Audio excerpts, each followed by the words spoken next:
We've been out since March on DNC covering. We've seen you quite a bit. One of the big questions I've got is like, there's a lot of policy proclamations, and I know that it's going to take a united front to bring opposition. Yep. Do you have any thoughts, just based on your experience, your time in Chicago, on what it's going to take to kind of get a united bloc or like a united front against Trump? Yeah, that's what we said. I think that, and I said it today again. One of the obstacles to bring a united front are the corrupt neoliberals that divide and conquer. They paved the way to Trump. Literally, we saw how neoliberal Democrats that denied a big tent. You saw it here in the DNC, Sure. where people asked to have a big tent. They claimed to have a big tent, but they denied a voice for the Palestinian community and continued to avoid accountability to denounce the genocide. We Okay. cannot continue to build unity around that. We have in Chicago and in Chicagoland the biggest Palestinian community in the country. These are our neighbors and we protect them. These are the same people, Rahm Emanuel, when he was mayor, that undermined the welcoming city ordinance or sanctuary city ordinance. This is the person who covered up the McQuank McDonald murder. These are the people who are coming back now and they want to be governor, want to be mayor, whatever they want to do. These are the people who paved the way to Trump and the fascists that now disappear people from their homes. So today we are marching to give people clarity that for us to have unity, we must have honesty. We must be honest about what's happening in Palestine. We must be honest about what's happening to immigrants and black residents in this country, right? We gotta call it out as it is. And the obstacle to do that, to defeat the fascists like Trump, are the neoliberals, the billionaire neoliberals that invest in the misinformation and the pitching black and brown and working class communities against each other. Okay. Now, also internally, if we think of like more socialist, progressive, leftist politics, I do notice that I haven't been able to find any white women that speak on the integration of hijabi women in the politics. And so I do notice that like there may still be some barriers on the left for dealing with Palestinians and kind of integrating that into the movement.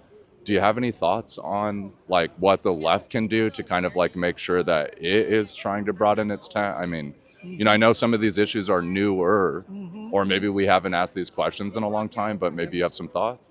Yeah, I mean, I think one of the things, I mean, we got to call what's going on. That's what the genocide in Gaza is so important for us to understand, because colonialism not only exterminates communities, not only are committing a genocide, they colonize our imagination. They colonize our ability to look at each other. The dehumanization of the immigrant community here, like not only now is okay to come and grab people, with papers or not, to grab them from their home, to break their windows and grab them unconstitutionally, send them to a concentration camp in a foreign country without any rights. And that now is being normalized. Is being, is now being.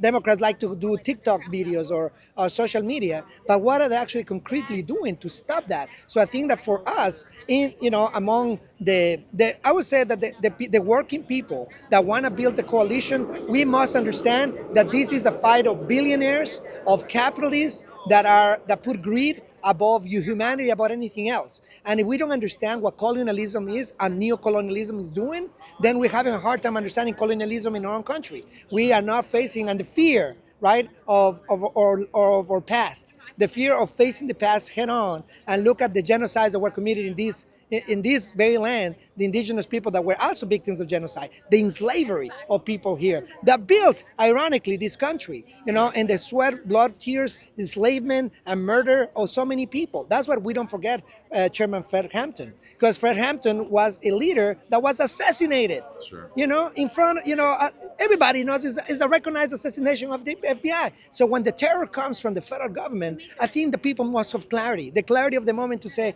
are we with the working people? Sure. Or are we with the billionaire class? That's a thing as simple as it is. And if we are able to understand that, and are we able to work to build a coalition and get rid of the neoliberal corrupt individuals that are telling, factions of the tent that, oh, you cannot speak about Palestine, that you may have to be, we may have accept them to be in jail or be deported just because of their position. Where are the First Amendment rights? Are we forgetting then about the First Amendment rights when it's inconvenient? So I do think for us to build a strong coalition, we must have the clarity of the moment that this has always been about working people against billionaires. And the problem now with wars, look at what we have now in our country, that now we are cutting Medicare. We're cutting Social Security. We're cutting public education to go and finance wars abroad that nobody supports. If you ask Chicagoans across the board in our neighborhoods, what we talk about, what we want to know is about inflation, poverty, addressing how we can send our kids to school, how we maintain our health care programs. And if people understand that, then we're looking at each other as human beings. That's fair. One last question. I appreciate your time so And much. of course. Okay, so from a labor politics perspective, one thing, and this is probably like good information for the global left because we have a really nice audience, but one of the issues I'm seeing is that we talk about the fourth industrial wave, which was like very simple automation of repetitive physical movement. Now the machines, the computation is rolling up intellectual movement, right? And people are talking about artificial intelligence. Have you thought about how labor politics needs to evolve, or the kind of AI expertise that you might need to integrate into your policy work to kind of be prepared for like what I think is a fifth industrial wave, which will probably be very different from the fourth industrial wave? I mean, yeah, it's a great question. And look, many of the billionaires actually are in the tech businesses and the artificial intelligence. That is one of the main tools that is used to create, like you said, a different way, a fifth way, perhaps. Sure.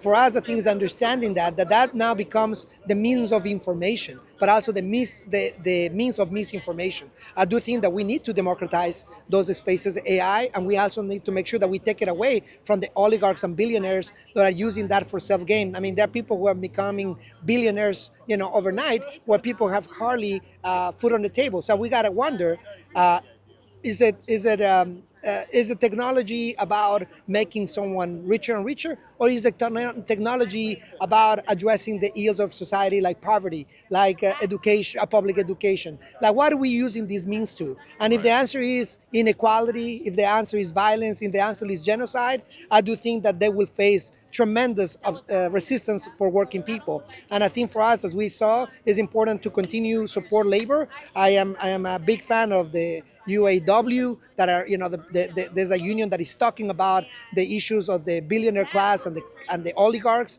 I am a big fan of the Chicago Teachers Union. I'm a big fan of labor. And if labor comes together and it happened here in Chicago, we just had May Day of almost over 50,000 people here. Yep. I do think that we have to overcome the lies of the ruling class, the billionaires who want to keep us oppressed. And I do think that technology, AI, we're building right now in the city of Chicago those big those big data centers. Sure. And I think that we got to look about what purpose are they serving? Are they serving their purpose of the community and the public good at large, or are we talking about more wars and defense mechanisms that don't only do to build and bring misery abroad and here at home? So I do think that this issue of technology is something that we must address. That's what we should be talking about. I think that a lot of this is a distraction. The scapegoating of immigrants, the scapegoating of Palestinians is a distraction, and I think that we got to look at each other with the humanity. We cannot negotiate people's humanity so that we understand what's the risk.